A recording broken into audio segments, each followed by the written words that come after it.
ये जो वाक्य है, मी देवेंद्र सरिता गंगाधर राव फडणवीस ईश्वर साक्ष शपथ देतो, शपथ के इस सेंटेंस के लिए आपको कितना लंबा इंतजार करना पड़ा?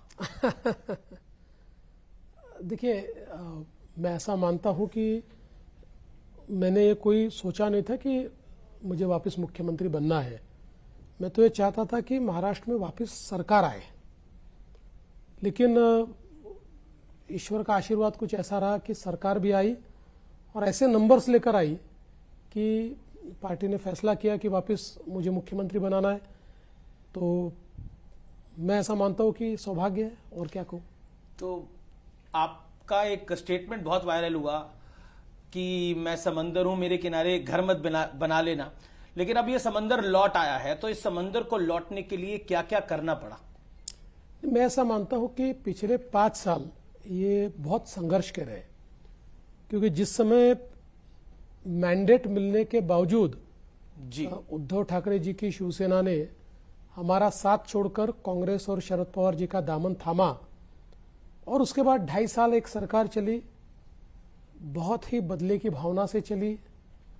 2.5 साल अलग अलग प्रकार से आपको जेल में डालने का प्लान था? कई अलग अलग प्रकार के प्लान थे, कई प्लान तैयार हुए, लेकिन हमने 2.5 साल संघर्ष किया और मेरे जितने साथी थे वो सारे मेरे साथ थे। कोई भी संघर्ष में मुझे छोड़कर नहीं गया, कोई भी डरा नहीं सरकार से, और हमने एक बहुत फॉर्मिडेबल अपोजिशन खड़ा किया, सरकार को हिला कर रख दिया, और फिर हमारी सरकार बन गई। कहते थे कि सरकार उनकी थी लेकिन बातें आप तक पहुंच जाती थी। हाँ बिल्कुल, क्योंकि 5 साल में मुख्यमंत्री रहा था, मेरे संबंध सबसे अच्छे थे, मैंने किसी को पैसा लेकर पोस्टिंग नहीं दी थी, मैंने किसी को प्रताड़ित नहीं किया था।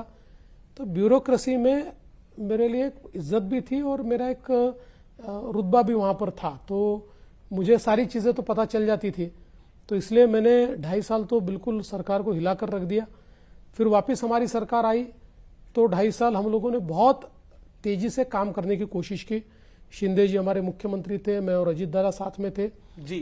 तो मुझे लगता है कि एक जिसको कह सकते हैं रोलर कोस्टर राइड, इस प्रकार की राइड हमारी चल रही थी, लेकिन इसका अंत अच्छा हुआ। अंत भला तो सब भला हम कहते हैं जी।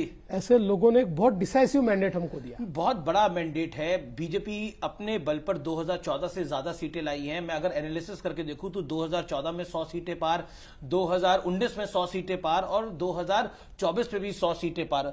तो देवेंद्र फडणवीस ने और बीजेपी ने कहीं ना कहीं महाराष्ट्र में अपना झंडा तो गाड़ा है, लेकिन एक चीज है कि शपथ ग्रहण में इतनी देरी क्यों हुई? बहुत सारी खबरें आती रही, बहुत सारी कहानियां बनती रही, कई किस्से भी बने। अंदर की बात क्या है?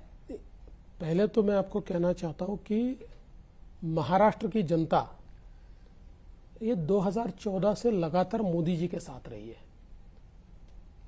मैं ऐसा मानता हूं कि मोदी जी को महाराष्ट्र के लोग बहुत चाहते हैं।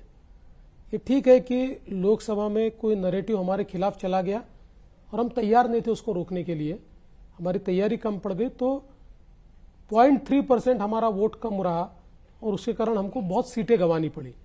लेकिन हम लोग इस बार सजग थे, हमने पूरी कोशिश की और इसके चलते हमको बहुमत भी मिला। ठीक है, 3 पार्टियां हैं, 3 पार्टियों का निर्णय करना पड़ता है। और ऐसा नहीं है, जब 2004 में भी कांग्रेस एनसीपी बहुमत में आई थी और अच्छे बहुमत में आई थी तो उनको 13 दिन लगे थे। 2009 में भी उन लोगों को 9 दिन लगे थे। तो ऐसा कोई बहुत इनऑर्डिनेट डिले हुआ ऐसा नहीं है। नहीं, पर थोड़ा डिले तो हुआ। शिंदे जी भी किसी बात पे नाराज चल रहे थे। मैं ऐसा नहीं मानता कि शिंदे जी नाराज चल रहे थे, क्योंकि हमारी जब मीटिंग दिल्ली में अमित शाह जी के साथ हुई, उसी समय शिंदे जी ने कहा कि मैं ये समझ सकता हूं कि आपकी पार्टी के इतने लोग चुनकर आए हैं कि आपके ऊपर ये प्रेशर है कि आपकी पार्टी का मुख्यमंत्री बने। तो एक प्रकार से उन्होंने उस समय कंसीड कर दिया था। और बाद में मैंने भी उनको ये कहा कि सरकार हम बनाएंगे तो आपने सरकार में रहना चाहिए। मैंने मेरा एक्सपीरियंस बताया कि मैं मुख्यमंत्री से उप मुख्यमंत्री बना, तब मुझे भी लग रहा था कि ये करना चाहिए या नहीं करना चाहिए। पार्टी ने कहा तो मैंने किया, पर मेरे ध्यान में आया कि तब जब आपको उप मुख्यमंत्री बनना था, तब पार्टी का आदेश आया आपको उप मुख्यमंत्री बनना है, तब आपके मन में क्या विचार आया था? अगर आज बता पाए तो आप। देखिए, मेरे को एक ही डर था, मैं तो पार्टी का लॉयल सिपाही हूं, एक ही डर था, मुझे लगता था कि लोग कहेंगे कि सत्ता के लिए कितना लालची आदमी है। जी, कल तक मुख्यमंत्री था, आज उप मुख्यमंत्री हो गया।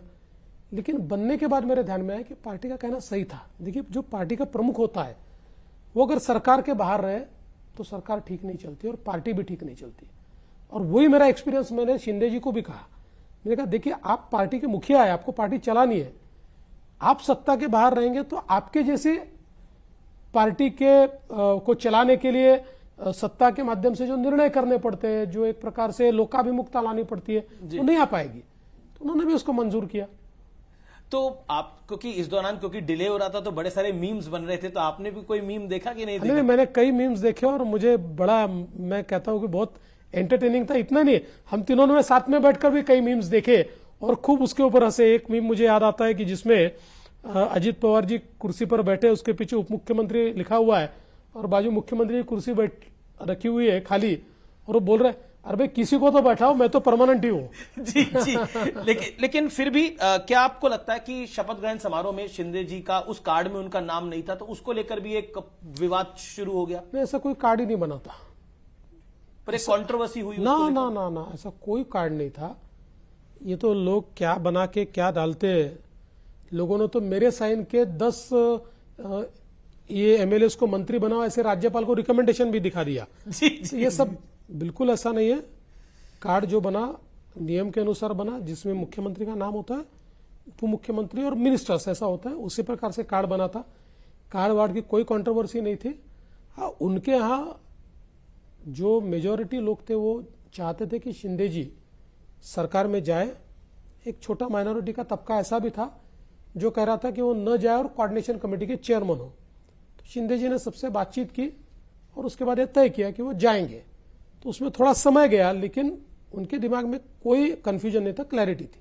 मतलब अभी भी सरकार के अंदर कोई कंफ्यूजन नहीं है, क्लैरिटी है, तीनों के बीच बिल्कुल में समन्वय है, पूरा समन्वय, कोऑर्डिनेशन है 100%। जी। संजय राउत ने एक बयान दिया, उन्होंने बोला अब धीरे धीरे बीजेपी जो है वो शिंदे जी की भी पार्टी को समाप्त कर देगी और बीजेपी ने अपना फायदा ले लिया है। How do you take it? पहली बात तो यह है कि मैं संजय राउत के बयानों पर कभी भी रिएक्ट नहीं करता। पर वो बयान तो डेली इसका कारण मैं बताता हूं कि हर नेता ने अपना स्तर तय कर लेना चाहिए, और मुझे लगता है कि संजय राउत के बयानों पर हमारे प्रवक्ता रिएक्ट करें। उद्धव जी कुछ कहे तो मैं रिएक्ट करता हूं,